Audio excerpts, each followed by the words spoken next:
दोस्तों, क्या आपको पता है कि हमारे देश में विपक्ष के नेता को गवर्नमेंट इन वेटिंग कहा जाता है। उन्हें कैबिनेट मंत्री का बंगला, जेट प्लस सिक्योरिटी और लाखों का स्टाफ इसलिए मिलता है ताकि वो सरकार की हर फाइल पर बाज जैसी नजर रखें।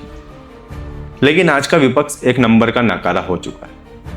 राहुल गांधी जी, इनसे अच्छा तो हमारा किन्नर समाज है, जो सड़क पर लड़कर अपना हक लेना अच्छे से जानता है। आज हम इतिहास और वर्तमान दोनों को बेनकाब करेंगे। राहुल गांधी जी, आप संविधान बचाने की बातें करते हैं, लेकिन क्या आपको पता है कि उसी संविधान ने आपको इतनी ताकत दी है, आपको कैबिनेट मंत्री का दर्जा मिला है, 3 लाख रुपए की सैलरी और भत्ते मिलते हैं, रहने के लिए करोड़ों का बंगला मिलता है, उड़ने के लिए एग्जीक्यूटिव क्लास टिकट है। ये सब जनता के टैक्स का पैसा है।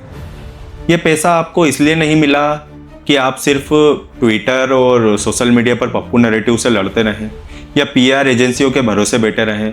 ये इसलिए मिला है ताकि आप एक शैडो कैबिनेट बनाएं और सरकार की हर गलती को पकड़ें।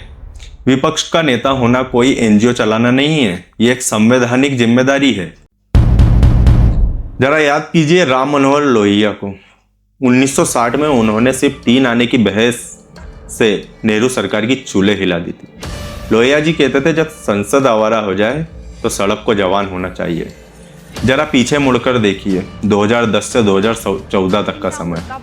तब सुषमा स्वराज और अरुण जेटली सरकार को सांस तक नहीं लेने दे रहे थे।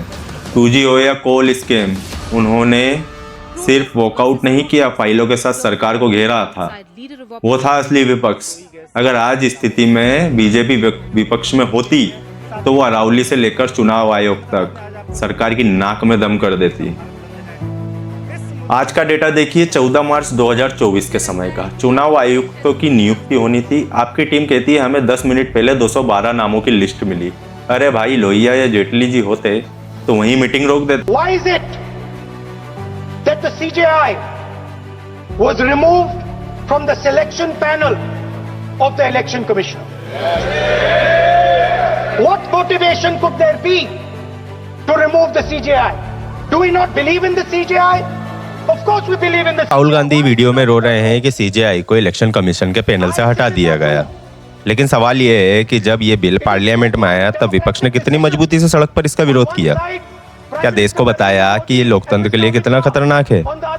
विपक्ष को सिर्फ तब जागता है जब कुर्सी या पैनल की बात आती है। सिंगरौली में जंगल कट रहे हैं, ग्रेट निकोबार में इकोलॉजिकल बैलेंस बिगड़ रहा है, वहाँ की फाइल्स जब साइन होते हैं तब विपक्ष सिर्फ ट्विटर खेलता है। क्या वहाँ कोई शैडो कैबिनेट काम कर रही होती है? Second question, and even more devastating question. No Prime Minister. आप मीटिंग में बैठकर चाय पीकर बाहर आकर सिर्फ विक्टिम कार्ड खेलते हैं। मई 2023 में सीबीआई डायरेक्टर की नियुक्ति होनी थी। वहां भी आपकी खामोशी ने सरकार का काम किया, पूरा आसान कर दिया। आप भारतीय प्रधानमंत्री के बराबर पावर रखते हैं नियुक्तियों में, लेकिन जब अहम बैठक होती है, अहम मीटिंग होती है, तो आप वहां जाते तक नहीं। चुनाव आयोग के चेयरमैन के चुनाव के वक्त आप कहां थे? सिंगरौली पेड़ों की बलि और हजारों आदिवासियों के विस्थापन में विपक्ष एक बार भी ग्राउंड पर जाकर नेशनल हेडलाइन बनाया उस चीज को? ग्रेट निकोबार में 130 वर्ग किलोमीटर का जंगल साफ किया जा रहा है। विपक्ष की चुप्पी सरकार के लिए सबसे बड़ा समर्थन है। इस जगह विपक्ष के पास प्रियंका गांधी जैसा चेहरा है, जो पहली बार सांसद बनकर भी सत्ता पक्ष को हिला रही है। उनसे कुछ सीखिए। राजनीति में इमेज महज 3 माह में सुधारी जा सकती है।